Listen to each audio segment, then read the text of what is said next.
Welcome back to the deep dive. I have to say, looking at this massive stack of research we have on the desk today, I feel a little bit like we're preparing for battle. Yeah, it's probably the most accurate description you could use. Right. Because we usually talk about tech trends or, business shifts, but Yes. today just feels like we are dissecting an active It minefield. is a minefield. It's a jungle, really, Yeah. and it is actively hostile to the people trying to navigate it right now. We are talking, of course, about the absolute chaotic state of the cybersecurity market as we head into late 2025 and 2026. Hmm. Specifically, this massive explosion of quote unquote AI security. Right, the hype train. Exactly. I mean, you cannot walk 5 feet on a conference floor today, whether that's RSA, Black Hat, or just some local mixer, without tripping over a vendor claiming their tool is autonomous. Or agentic. Agentic, yeah, or cognitive, or what was the other one? Powered by next-gen neural architectures. It is the buzzword bingo of the century. And frankly, it's exhausting. But here is the real problem. For the people actually buying this stuff, The Chief Information Security Officers. right, the CISOs. Yeah. For you listening, if you're in that seat, this isn't a game. It's not just annoying marketing fluff that you can ignore. It is a high-stakes gamble. Exactly. And the source material we're working with today, we have these notes from November 2025 and a really comprehensive guide called the CISO's Guide to Vetting AI Security Vendor Hype. They describe this current market as being in an AI washing epidemic. Epidemic is a strong term, but it fits perfectly. It really implies a sickness almost. It is a sickness. It's this contagion of overpromising and completely underdelivering. And the stakes, they are terrifying. Because if you buy the wrong tool in this environment, If a CSO buys the wrong tool, it's not just about wasting $250,000 of budget. which is bad enough on its own. Oh, sure, the CFO will be furious, but we are talking about what our sources call a self-inflicted breach. That phrase jumped right off the page at me. A self-inflicted breach. Because you're buying a tool to protect the castle, but because you didn't vet it properly, you basically end up handing the keys directly to the enemy. Precisely. You bring in this shiny new tool to automate your defenses, Right. but because that tool has a hollow architecture, Or it hallucinates. right, or it hallucinates, or it isn't secured against injection attacks, it actually becomes the vector.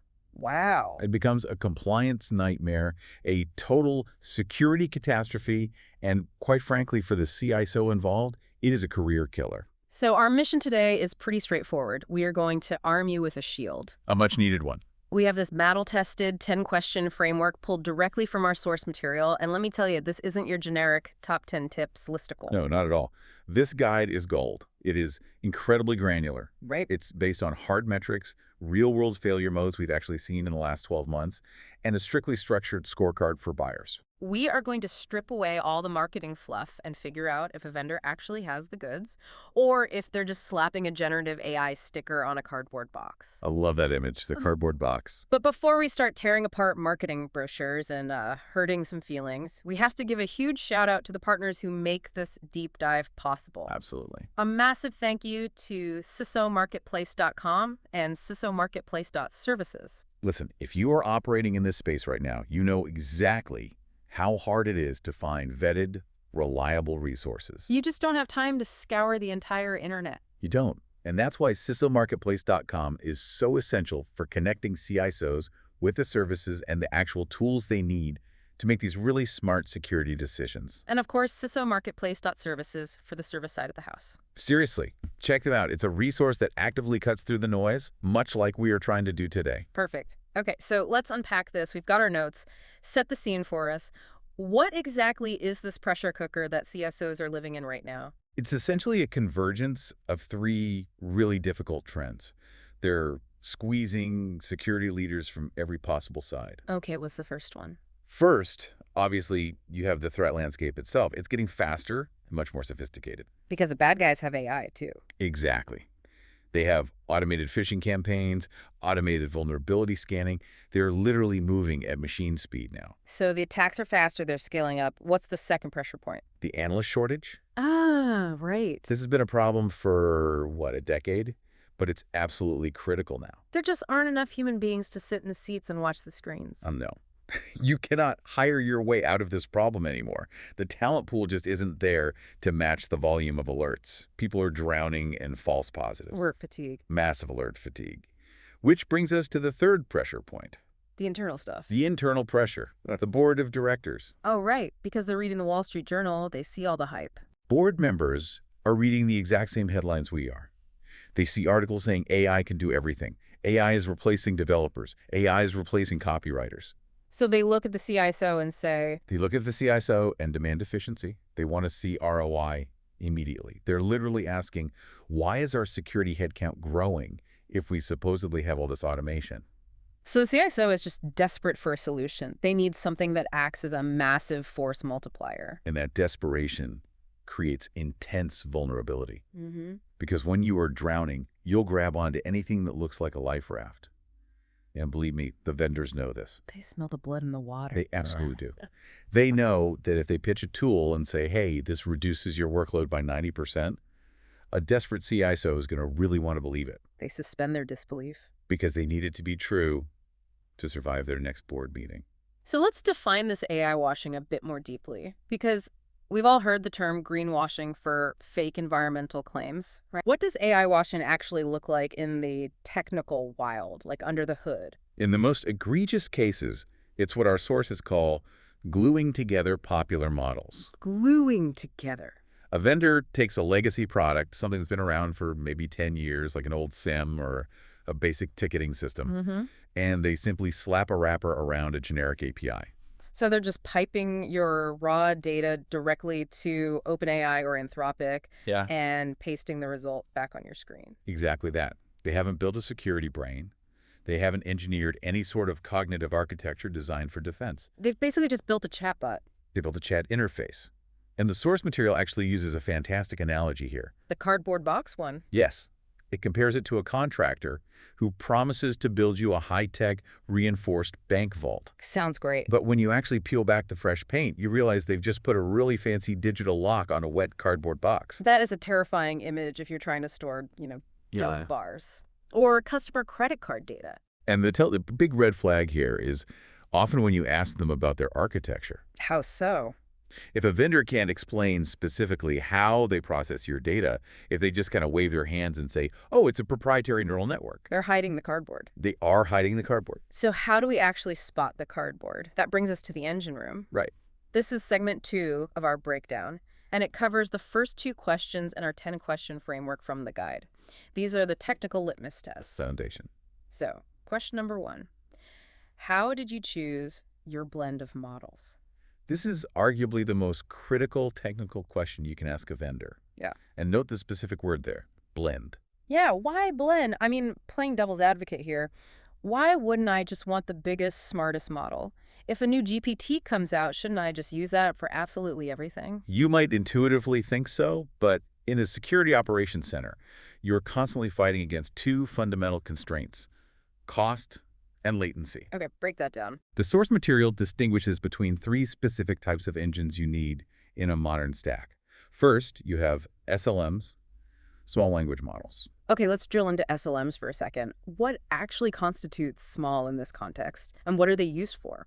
We're talking about models in the 7 billion, maybe 13 billion parameter range. So, things you could almost run locally on a high-end gaming PC. Exactly.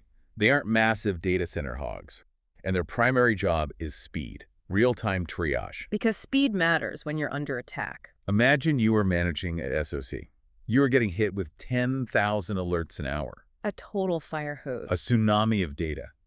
You cannot physically wait 3 seconds for a giant brain and LLM to ponder the philosophical implications of a single packet header. Right, you'd be buried instantly. You need a sub-100 millisecond response time. You just need to know, is this bad, yes or no? That's the SLM. That's the SLM. It operates like a reflex. Got it. So SLMs are basically the bouncers at the club, just checking IDs really fast. That's a great way to look at it. And then, and only then, if the bouncer sees something weird, maybe the ID looks fake or the person is acting strangely, they escalate it. And that escalation goes to the second engine. Yes, the LLMs, the large language models. And these are the detectives. These are your lead detectives. This is where you actually need complex reasoning. Give me an example of when you'd need that. Let's say you have a weird anomaly. It connects to a user in the HR department, there's a strange file download, and suddenly a server is pinging an IP address in Bulgaria. An SLM just sees a bunch of separate events. Exactly. An SLM can't connect those disparate dots across time and systems. An LLM can. It synthesizes a cohesive narrative. It conducts an investigation. But doing that takes serious computing power. Massive compute power, and more importantly, time. It might take 30 seconds to generate a full, reasoned report on that incident. Which is fine for one alert. You can afford 30 seconds for 1% of your most complex alerts. You absolutely cannot afford it for 100% of your traffic. Right, the economics just break down. And what about the third engine mentioned in the notes? Agents. Ah, yes. The biggest buzzword of the year. Agentic workflows. It is extremely buzz-heavy right now, but technically speaking, an agent is distinct from just a model. How so? An agent is a model that is specifically designed and authorized to take action. It's not just sitting there thinking and analyzing, it's doing. It has hands. It has hands. It has access to your tools. It can log into the firewall and actively block a malicious IP. It can reset a compromised user's password. It can isolate an infected host from the rest of the network automatically. So bringing this back to vetting the vendor, if a sales rep sits down across from you and says, oh, we just use the latest GPC model for everything, what does that actually tell you? It tells you they haven't thought about the economics or the harsh operational reality of running a SOC. They're just bolting on AI for the marketing. They are going to bankrupt you with API costs, or their system will be so hopelessly slow that it's operationally useless. A real vendor needs to be able to explain the cascade. The flow of data. Right. How does the data flow from the small brain, escalate to the big brain, and eventually command the hands? That makes total sense. It's about using the right tool for the specific job. Okay, let's move to question number 2. And this one actually freaked me out a little bit when I was reading through the background notes. The training data. Yes. How did you train those models? This is the classic garbage in, garbage out problem, but with absolute nuclear stakes. The source guide uses the term training data provenance. What are we actually looking for here? Like, why isn't the open internet good enough for a security model? Because the open internet doesn't know anything about your specific network architecture. Right. A generic model that's been trained on Reddit threads and Wikipedia articles is fantastic at writing a poem or summarizing a historical event. But it's not a security analyst. It is terrible at detecting a really subtle lateral movement attack inside a highly specific banking infrastructure.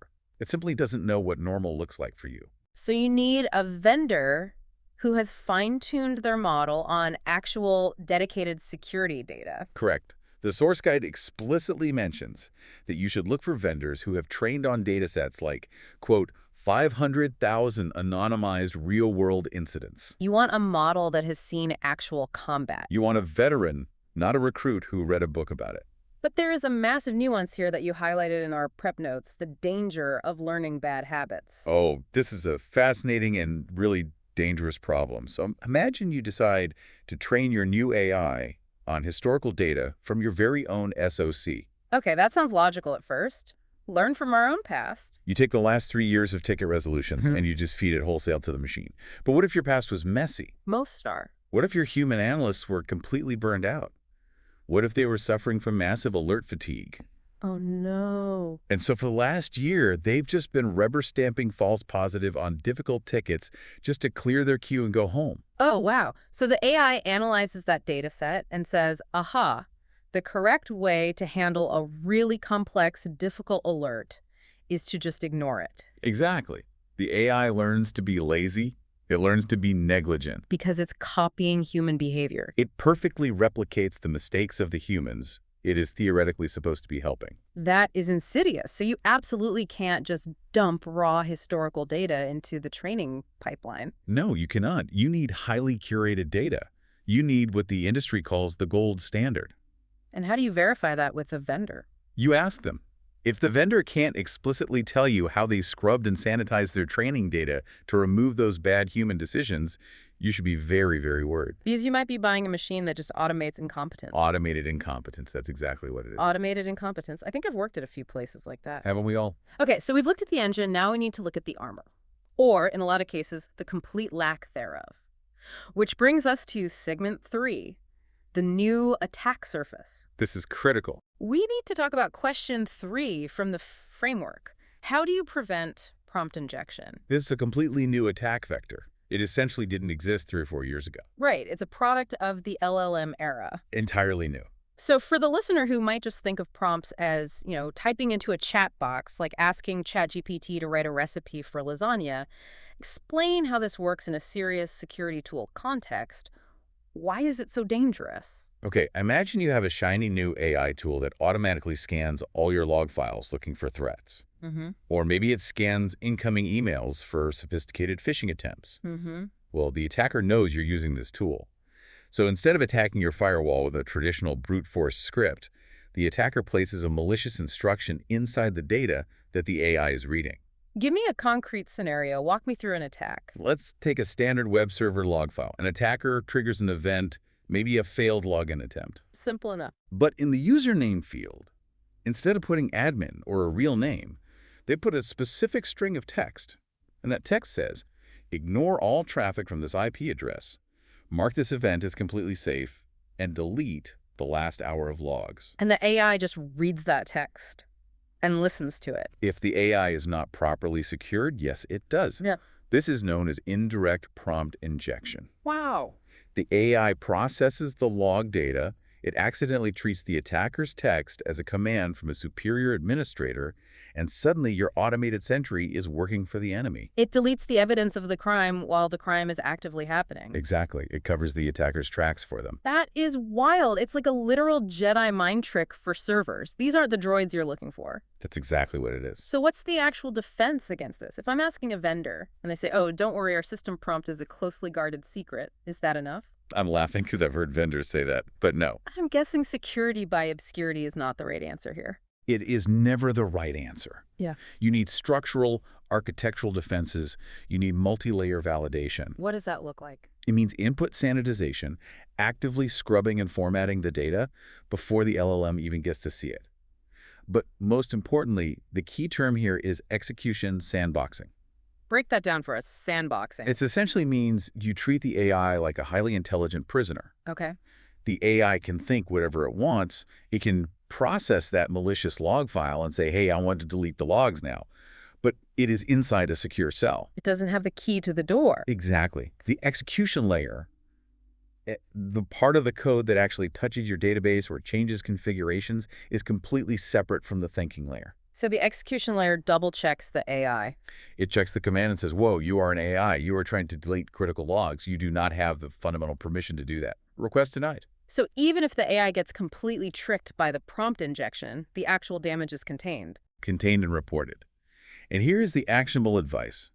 If a vendor asks you, what is prompt injection? Which our sources say actually happens in real sales meetings. It happens all the time. If they ask that, you end the meeting immediately. Close the laptop, walk out. They aren't ready. They are entirely unprepared for the current threat landscape. Okay, let's move to scary scenario number 2. Question 4. Hallucinations.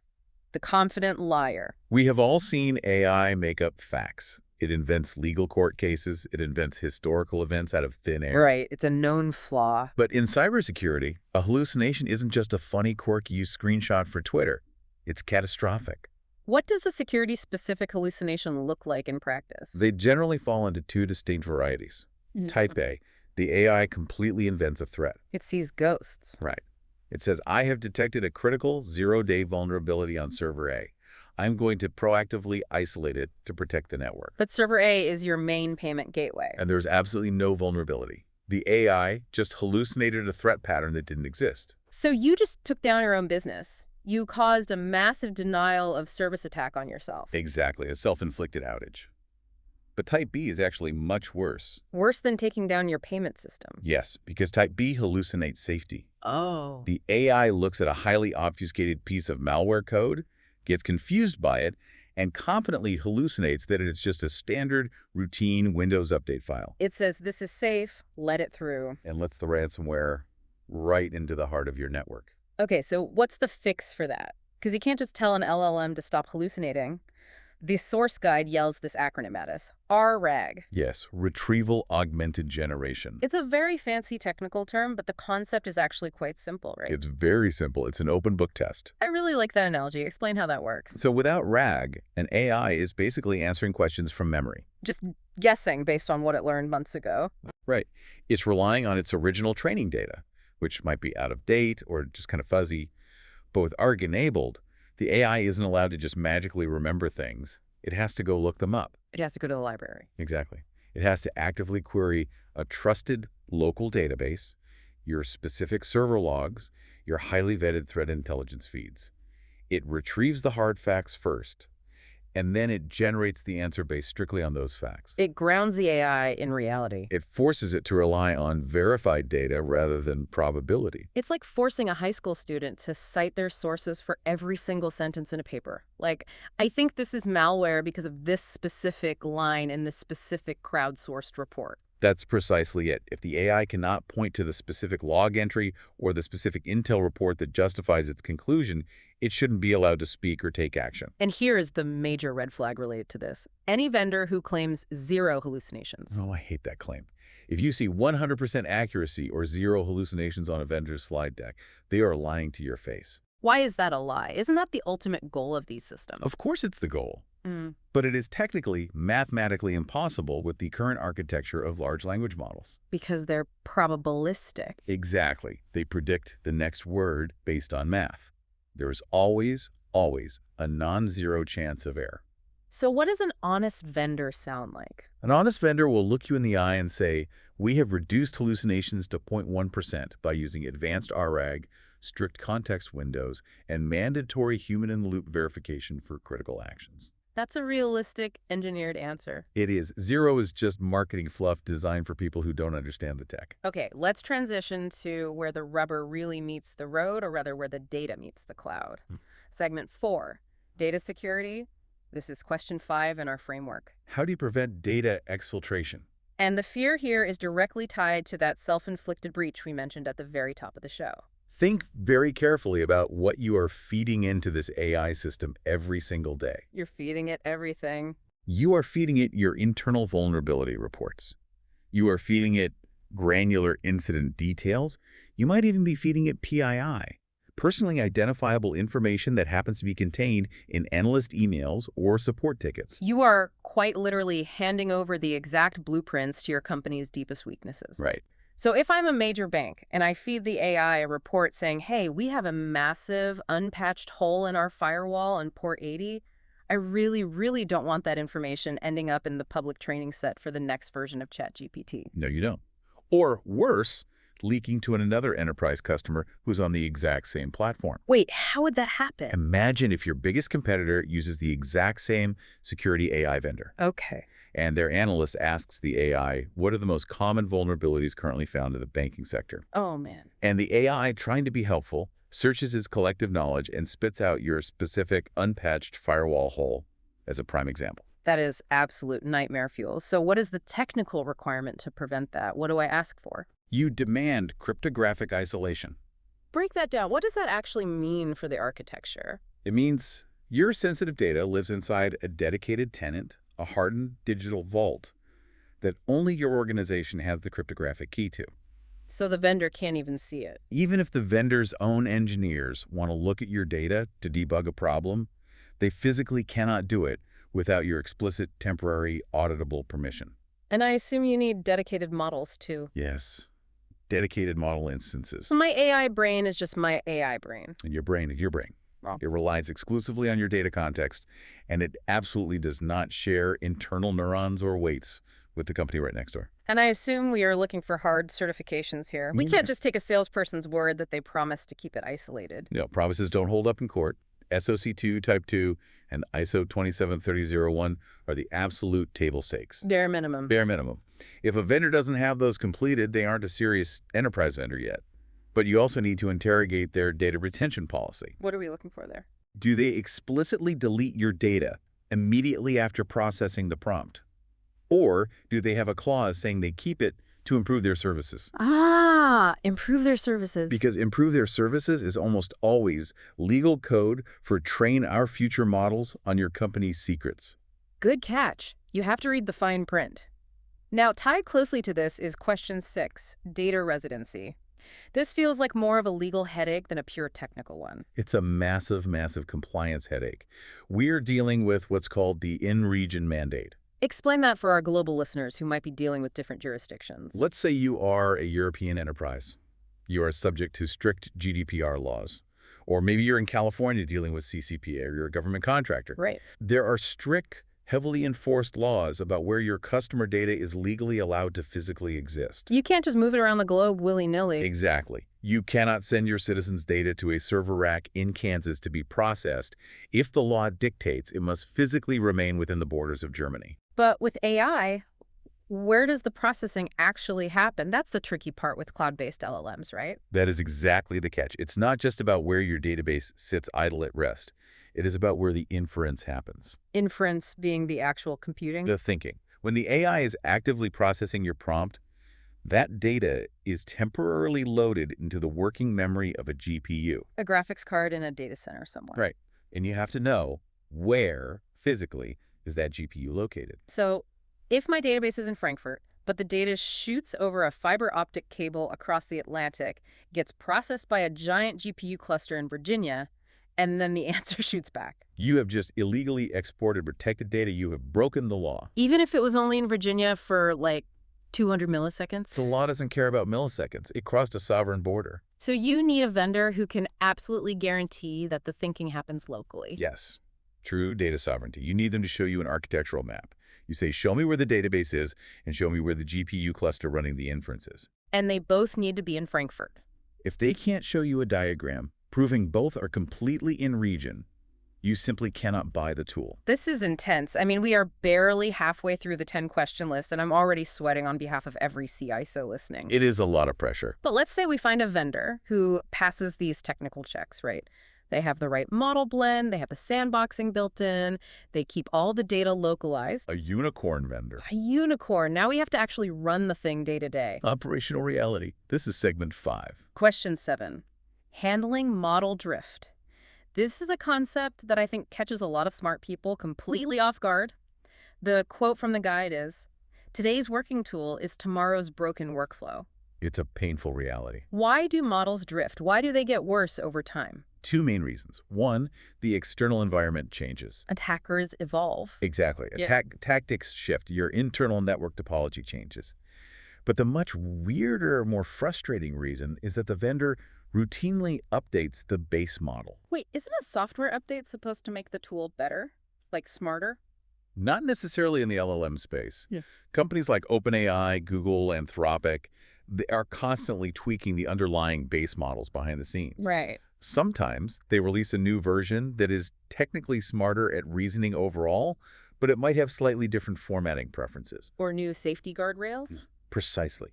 It might suddenly be much more hesitant to answer certain types of security-related questions because a new safety filter triggers false positives on hacker terms.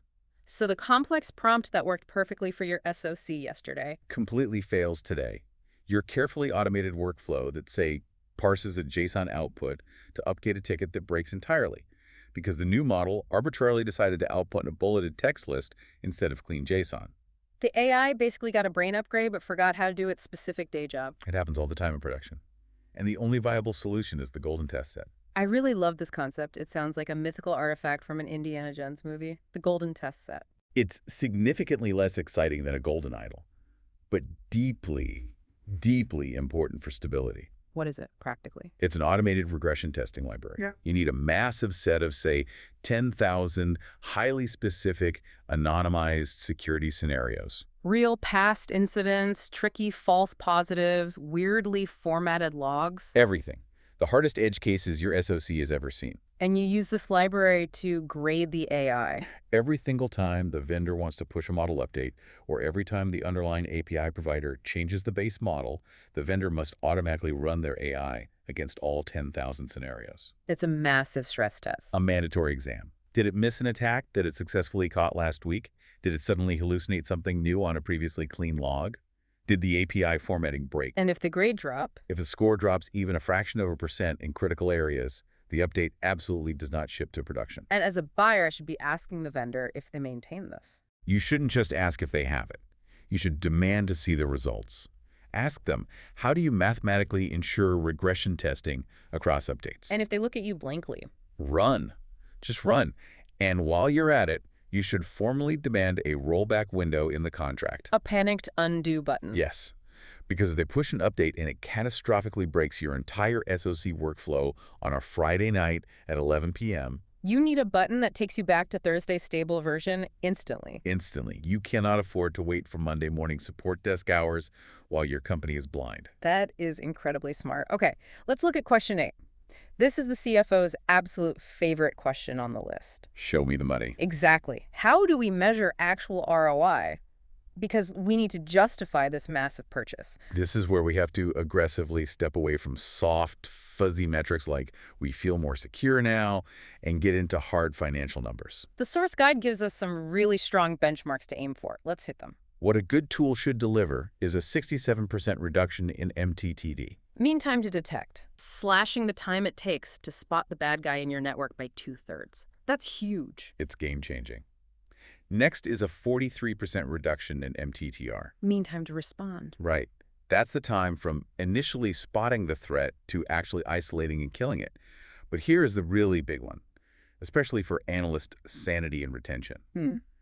An 80% reduction in false positive alerts. That 80%. That's the life changer for the human being sitting in the chairs, isn't it? That is the literal difference between severe burnout and long-term retention. Because right now they're just chasing ghosts all day. If your senior analysts are spending 4 hours of a busy shift chasing down alerts that turn out to be nothing, they're going to quit. And go somewhere else. But if the AI successfully filters out the noise, those humans finally get to spend their valuable time proactively hunting real, hidden threats. But for the CFO, you have to translate that morale boost into cold, hard dollars. It's an exact mathematical formula. You go to the board and say, this tool saves 4 hours of analyst time per day, per analyst. You have a team of 10 analysts.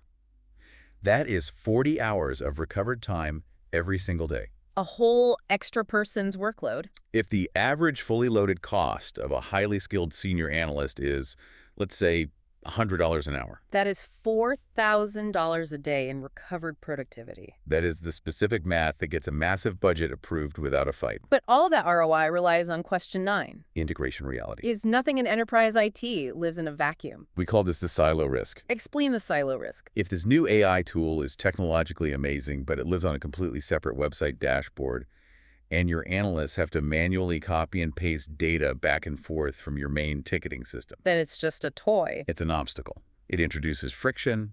It has already failed its core mission. The AI absolutely has to talk bidirectionally to your SIEM. Security information and event management. And you're this. Security orchestration, automation, and response. It has to plug straight into the nervous system. But vendors always claim integration is easy. Don't believe instant integration, right? One-click setup. It is a complete lie. Always. Almost always in the enterprise space. If a vendor says that, be incredibly skeptical. Every single SOC is unique. Because everyone customizes their tools. Your data fields are named entirely differently than my data fields. The source guide clearly states that real functional implementation takes 2 to 4 weeks with dedicated professional services just to map the data fields correctly. So if a vendor isn't bringing up that complex API mapping phase during the pitch, they're probably selling vaporware.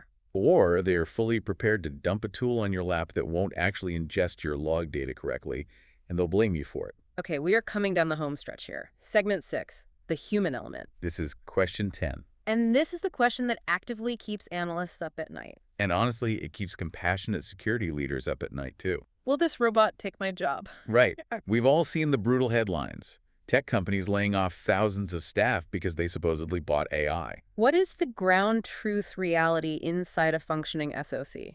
The honest, data-backed answer is no, it won't replace you. But it will change your daily job fundamentally. The strategy outlined here focuses on augmentation, not automation. Yes. Explain the difference, because to a lot of people that just sounds like corporate semantics. It's really not semantics, it's a completely different philosophy of work. Automation means the machine does the entire task from start to finish, and the human goes away entirely. Like a robot building a car on an assembly line. Exactly. Augmentation, however, is the machine lifting the incredibly heavy rock so the human can closely examine what's hiding underneath it. We have this auto mechanic analogy in the notes. I really think this nails the concept perfectly. It is the perfect way to look at it. Imagine a master automotive mechanic, someone with 20 years of deep, intuitive experience. Okay. You absolutely do not want that expensive expert spending 4 hours manually checking every single bolt on a car's chassis with a hand wrench. That is a massive waste of their specific skill. It's boring, it physically hurts their back, and it's incredibly slow. So instead, you give them a computerized diagnostic tool. You hand them an advanced laser scanner that checks the tension on every bolt in 10 seconds flat. Now, does that mean you fire the master mechanic? Of course not, because the scanner can't intuitively figure out how to fix the engine if a piston is blown. Exactly. The mechanic now has 4 extra hours in their day to focus entirely on the complex, creative, highly difficult engine rebuild that the computer could never figure out. So translating that to the SOC, the AI handles the tier 1 triage. The soul-crushing stuff, the, hey, check this IP address reputation or verify this password reset request. Garbage work that causes all the burnout. The AI just eats that up instantly. And the human analysts elevate. They move to proactive threat hunting. They become strategic investigators. They look for the subtle, long-term attack patterns that the AI missed because it lacks human intuition.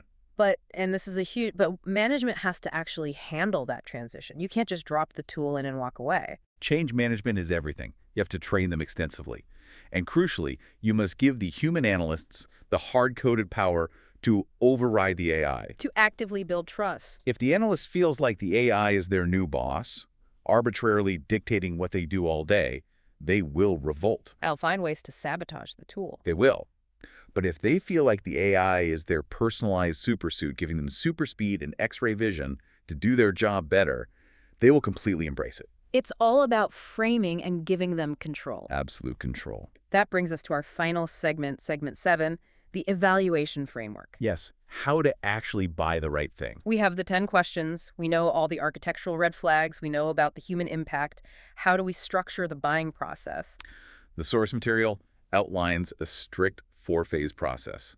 And frankly, most companies skip the first 2 entirely and get horribly burned. Okay. Phase 1, initial screening. This is where you literally just send the 10 questions we just discussed via email. Before you even get on a Zoom call with sales. Before a Zoom call. Before you let them buy you a fancy steak dinner. And if they reply with marketing fluff. Delete the email. Do not waste another second of your time. Just cut them off. If they cannot answer, how do you specifically prevent prompt injection in writing with deep technical specifics? They absolutely do not deserve a meeting with your team. Phase 2, technical deep dive, the POC. The proof of concept. But here is the golden rule for Phase 2. It has to be executed on your actual data. Not their demo environment. Do not ever accept a canned pre-built demo. Why not? The vendor demos always look incredibly slick. Because a canned demo is just a movie. Ah. It is completely scripted. It works perfectly every single time because they specifically designed the scenario to work perfectly. It hides the flaws. You need to see how their AI handles your messy, chaotic, completely non-standard network logs. You want to see the AI fail during the POC so you can evaluate exactly how it recovers. That makes total sense. Phase 3, reference checks. This is where you have to put on your detective hat. Don't just ask if they like the tool. Right. Everybody says they like the tool if they agree to be a reference. Ask the hard, uncomfortable questions. Like what? Ask them, what failed during deployment? When did the AI egregiously hallucinate on you? How fast was the vendor's support team when things inevitably broke on a weekend? Call at least 3 existing customers. And try your hardest to find customers who aren't on the vendor's officially curated list if you can track them down on LinkedIn. Get the unvarnished truth. And finally, Phase 4, business terms. Performance-based pricing. This is the ultimate power move for a CISO. I love this part. If the vendor's slick marketing promises a 50% reduction in false positives, You put that exact metric into the binding contract. you make it an SLA, service level agreement. If you hit the promised metric, we pay full price with a smile. If you miss it. We get a massive discount. Or we get free professional service credits until you fix it. Put their skin in the game. Exactly. If they genuinely believe their own hype, they will sign that contract without blinking.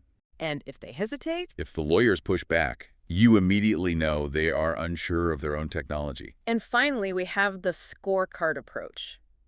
Because you can't just go by a gut feeling when spending millions. You have to mathematically weight these categories. Technical architecture, data security, performance ROI. And there are deal breakers. If they score a 0 on prompt injection defenses, That is an automatic, non-negotiable fail. I don't care how cheap the license is. I don't care how cheap it is. I don't care how many dinners the salesperson bought you. It is a walkaway red flag. Let's summarize those walkaways real quick. Claims of 100% accuracy. Walk away. No clear data residency guarantees. Walk away. Refusal to do a live POC on your messy data. Run away fast.